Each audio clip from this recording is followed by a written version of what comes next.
At yun na nga mga kalapatid, bumuhos na naman na sobrang lakas na ulan. Mukhang mahihirapan na ito si Grisel pag ganyan. Eto na si Grisel mga kalapatid, nakalusot si Grisel natin. Eto na, basang-basa mo nga. Sige boy, pasok! Siya si Idol Madla, nakakahanga. May mga hawak, gandang linyada. Ika'y inspirasyon kung bakit hanggang ngayon ako'y palaging kumakarera. Isang makulumlim na umaga sa ating lahat mga kalapatid. Kita nyo naman, ayan o, ang dilim-dilim. Sana makauwi ang mga Warriors natin ngayon na sinakay. Dalawa na lang yun, binawas kasi natin si 17. So ang tinira natin si Grisel, saka itong si Checker dito sa taas sa Dreamlock. So tig-isang ibon tayo. So 1 for the old loop and then 1 for the Dreamlock sa taas. So, pero si Checker dito sa Dreamlock, ang ginawa natin doon, training lang siya today kasi medyo mabagal yun. Hindi natin sinali ng fan race. So ang in-entry ko sa fan race is si Grisel lang muna mga kalapatid. Tingnan natin kung siya pa rin ang mauuna today, no? Kailangan mauna siya. Dahil siya mas mabilis at ina-expect natin na may speed talaga. So, ayan mga kalapatid. So, pero maaraw naman sa gawin na to eh, no? So, ito pala yung forecast natin for today. Yan. Dahil sa forecast, abang-abang na tayo. May isang nagkalaka isa-isa sa magalang 800 ang speed. No? So possible ang speed sa atin nasa ganun lang din, around 800, 700 lang, pero sana lumusot. Ayun no. Tapos doon pala dun sa gift bird natin mga kalapatid, yung napili natin sa gift bird. So mag chat ka today, bukas sa bago kong upload. Pag hindi ka pa nag chat today, may bago na tayong winner na mapipili. Siyempre papalitan na natin yon pag hindi siya nag chat today sa atin sa page, no? So ito yung mga ibon natin dito na pamimilian pa na susunod ng mananalo next month. Basta sali lang na sali. Baka kayo na susunod na makatanggap mga kalapatids ng gift bird dito sa atin. Napakadali lang sumali. Comment lang. May gift bird ka na. No? So wait na natin yung dalawa nating Warriors mga kalapatids. Hopefully makapag-clock tayo or makauwi silang dalawa ng ligtas today. Let's go!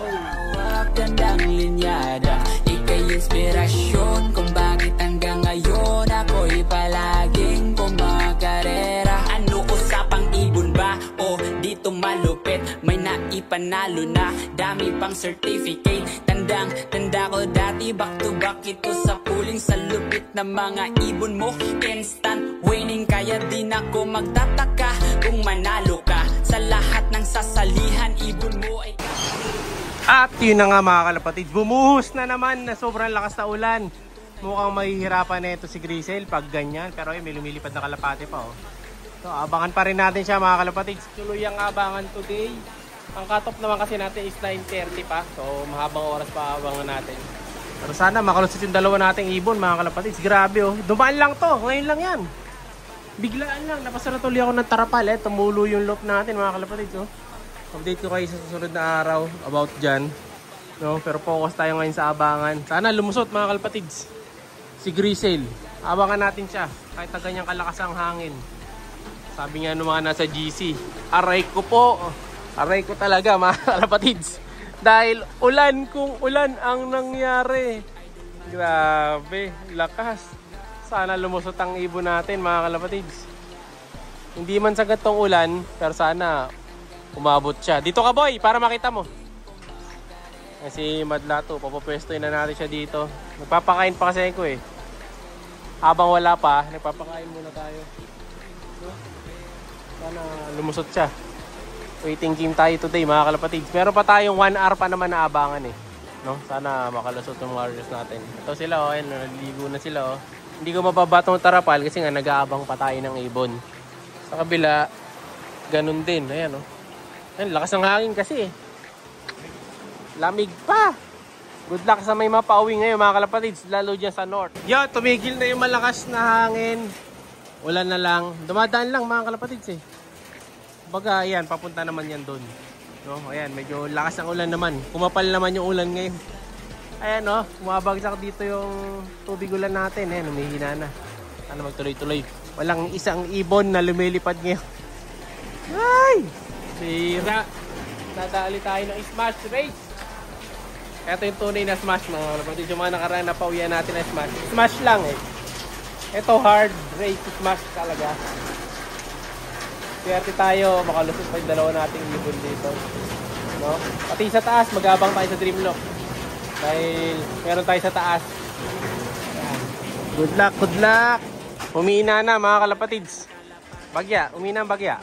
Meron pa tayong mahigit kalating oras na nalalabi. Swerte ng mga first trapper. Nag-lock na sila. Tayo last, wala pa. Good luck mga kalapatids. Nainip na yung mga warriors natin. Basa na sila dun, oh. Ayan, oh. May isang Grisel doon. Kala ko nga si Grisel natin yun. Pero yung ano yung kapatid niya yan. Oh, wala pa rin. Waiting game. Eto na si Grisel mga kalapatids. Nakalusot si Grisel natin. Eto nga. Basang-basa mo nga. Sige boy, pasok. Sige. Dahan. Hindi namin nakita yung landing pero tingkuha na CCTV dyan.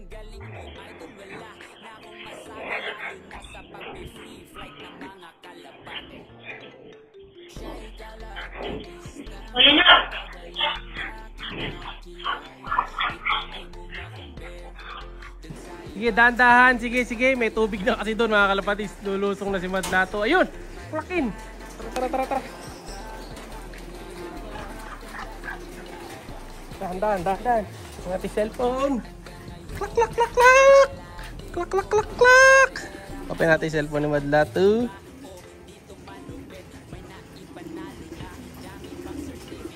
Ito. Dali lang. Saan nakabukas to? Sa pare. Tapos nakatab. Pinakataas.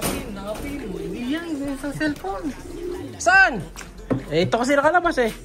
Oh, game. Oh. Kakak na Madlato. Mali cellphone na dukot. Nag-clock mo boy.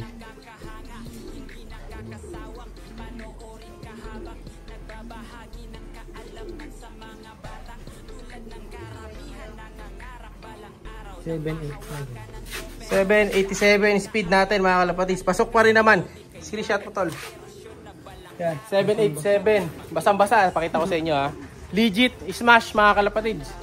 Pakita ko sa inyo. Baba muna natin tayo. Wala pala po dyan. Isa na lang sa taas. No? Tingnan natin kung makakalusot din yung nasa taas natin na ibon. Na si Checkered. Nalingat kami mga kalapatids eh. Bigla na lang dumating eh. Ayos. So, pupunta natin si Grisel. Ito na nga si Grisel mga kalapatids. Tingnan natin. Ayun yung itsura ni Grisel oh. Oh, ayan ha. Legit to mga kalapatids. May arrival. May kuha ng CCTV. No? Kala yung bang uuwi pa yung ganyang itsura. Tingnan natin yung bagwis boy. Yan oh. Kita nyo yung nagkaklak oh. Nakakapote. Dahil nga umuulan. Malakas ang ulan. Nagkapote na siya. Siya kasi tagaklak mo. Ito yung ibon. Inspect natin. Ayan, yung bagwis kasi naman nila, hindi naman ganun kabasa. Ayan, oh. 'Di ba? Hindi naman sobrang basa yung bagwis. Yung ano lang talaga. Yung ibabaw lang, saka yung muka. Pero yung bagwis, panlusot talaga. No? Hindi naman babad na babad. Pero kailangan tong ano, mapaarawan yan, boy. Pag tumila ulan, mamaya paarawan mo. Grisel, thank you. Walang kamalay-malay, mga kalapatids, oh. Ang bait eh. Oh. Basa ang mukha nyo. Pero maraming salamat girl dahil umuwi ka. Clock in. Check na lang natin kung magpapangilan siya sa ano, sa ranking ngayong first lap. Pero sigurado ubos na yung ibon. Ilan na ibon boy? Total birds? Parang ano yata? Walang 1,000 yata. Gano'n? O may git. Pero ka, lumusot. Subuan ni Madlato na ideal yan. Subuan niya. Nasubuan mo na? Subuan na nga pala niya. Yan. Yung binibigay natin pang recover para yung digestion niya may balik ka agad. Recover. So mura lang yun, yung tagpipiso lang yun mga kalapatids. Isa, yun lang ginagamit natin para mabilis na mag-recover warriors natin. So isa pa, sa taas naman. Hoy, titingnan mo rin sa taas ha. Oo kasi nagpapatoka muna ako dahil naalis tayo ngayon. So, nagmamadali ako. Buti na lang, tumigil na yung ulan no. Sakto naman siya. Siguro, kung nakita yung walang ulan, tuloy-tuloy na niya. Pero at least, pasok pa rin tayo mga kalapatids. Check natin mamaya kung arok tayo kasi naka-entry to dito sa area of color eh. Sa SB, hindi ko sure kung makukuha natin. No? Dahil halos nasabihin kita tayo ng oras. No? Pero maraming salamat, Grisel. Hindi mo kami binigo. Thank you! As of now, medyo natigil na yung ulan mga kalapatids. Ayan, no? Medyo mausok na. No? Medyo maaraw na rin sa gawin doon. Ang problema, Yung isa natin checkered dito sa taas, siya ang wala pa, no? Pero hintay pa rin natin siya. Update ko kayo kung sakaling makauwi siya. So ito yung si Grisel, nandun na sa kabila. Check natin siya, makalipas ang ilang minuto na pagtambay niya dito. Sana siya? Yan na. Nawala na si Grisel girl natin. Pinabiyata ni Madla to. Wala dito mga kalapatid. Saan nilagay ni Madla? Ayun, tinabi ni Madla to doon sa kabila. Ayan, nandito siya sa may box. Ayan, para makakain muna siya ng maigi. Diyan ka lang muna boy. Ayan o. So, nilagay muna natin dito si Grisel. Para sa ganun makapagpahinga siya. You know? Saka makakain muna. Pagkatapos siya magpakain, medyo paarawan ni Madla to yan. Sara muna natin. Yon. Ayan, sasara na natin. Paarawan ni Madla to mamaya. Kasi mukhang araw naman eh. Para matuyo. Kasi matik yan, tatamaan ng sipon sa mga susunod na araw. Kaya prevention na rin yan agad siya mamayang gabi. So wait natin si Checkered. Sana makalusot din siya. Tropeyo, dami mang kaagaw, pampalakas loob, kayaming inspirasyon na balang araw ako din ay magiging isang kampyon. Siya'y kalapatistang napakagaling.